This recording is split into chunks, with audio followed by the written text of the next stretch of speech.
Father, the Son, the Holy Spirit. Amen. Our Father in heaven, hallowed be your name. Your kingdom come, your will be done on earth as it is in heaven. Give us this day our daily bread and forgive us our sins, as we forgive those who sin against us.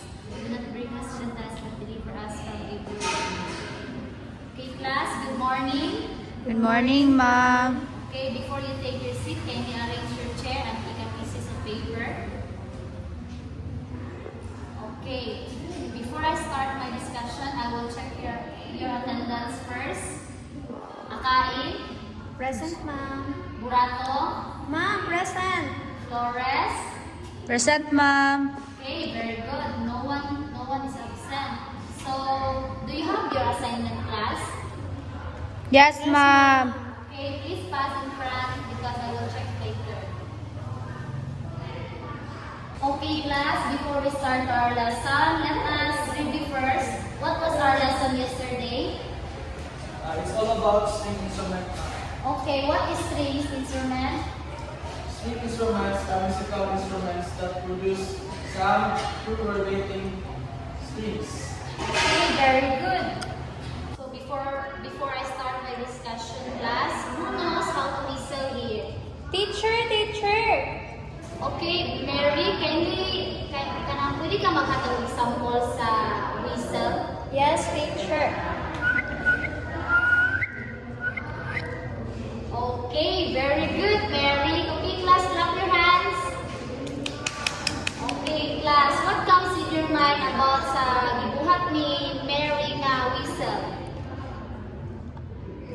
Kuan, Ma'am, about sounds or instruments. Okay, very good. So, nag-produce siya ko kanang sounds nga gamit ang Yang iyahang mouth tapos iyahang gigamit sa iyahang para maghatag ito siya kanang sound kay kanang hangin nga gikan sa iyahang Baba. baba. Okay, very good. Okay, class, our lesson for today is wind instruments. So before I start my discussion, can we read the objectives? Identify the name different brass instruments.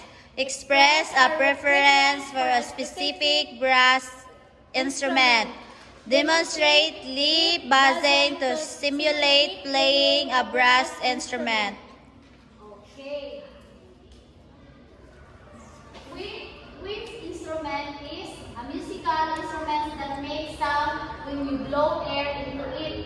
The air you blow causes the instrument to vibrate, which creates the sound. There are two main types of wind instruments, the brass instruments and woodwind instruments. So the brass instruments are usually made of metal and you blow into mouthpiece. Example are the trumpet, trombone, and French horn. So ang brass instrument daw class is mo ni siya mga kanang wind instruments nga made of metal.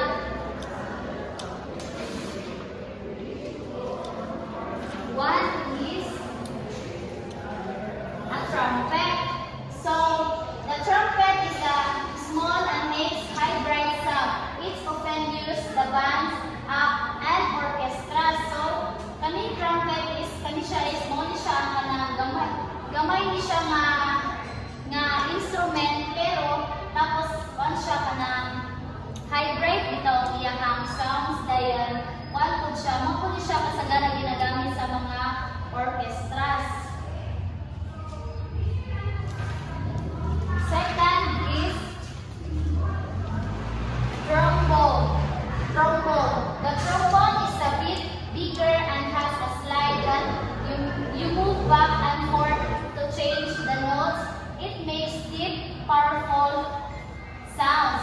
So, ang trombones daw is medyo siya ka dako siya gamay sa trumpet dayon yahap dayon then dali siya nga wind instruments kay kan siya kana bitaw maglahi-lahi bitaw iyahang sound na siya kanang mas libro na siya gamay sa trumpet kaya ang trumpet mag-is lang siya isa lang siya ka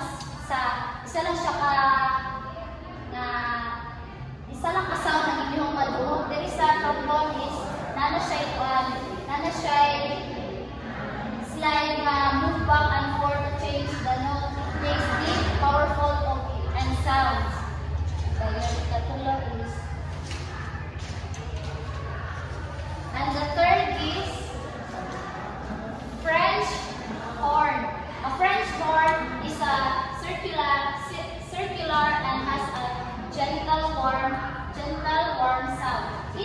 lot in orchestras.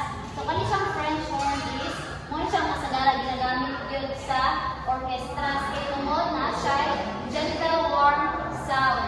So, mo siya ang mga tulong atay sa instrument, sa brass instrument. Okay, class, I have a game for you and you will identify what sound ang akong gi-play diri sa akong phone. So, okay, class, what is this sound? Trumpet, ma'am. Okay, very good. How about the second sound? The French horn, ma'am. Okay, very good. How about the third one? Trombone, ma'am. Okay, very good. Okay, class, what are the types of brass instruments? Trumpet, French horn, and the trombone. Okay, very good. So since you already know our topic, so please get your notebook. Answer this activity. Match the column A with column B. Write the letter on the space provided before the number. I will give you 10 minutes to answer this activity.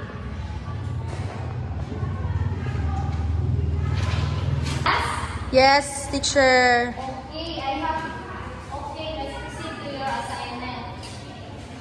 Your assignment is choose one type of brass instrument, trumpet, trombone, or French horn, and answer the following question.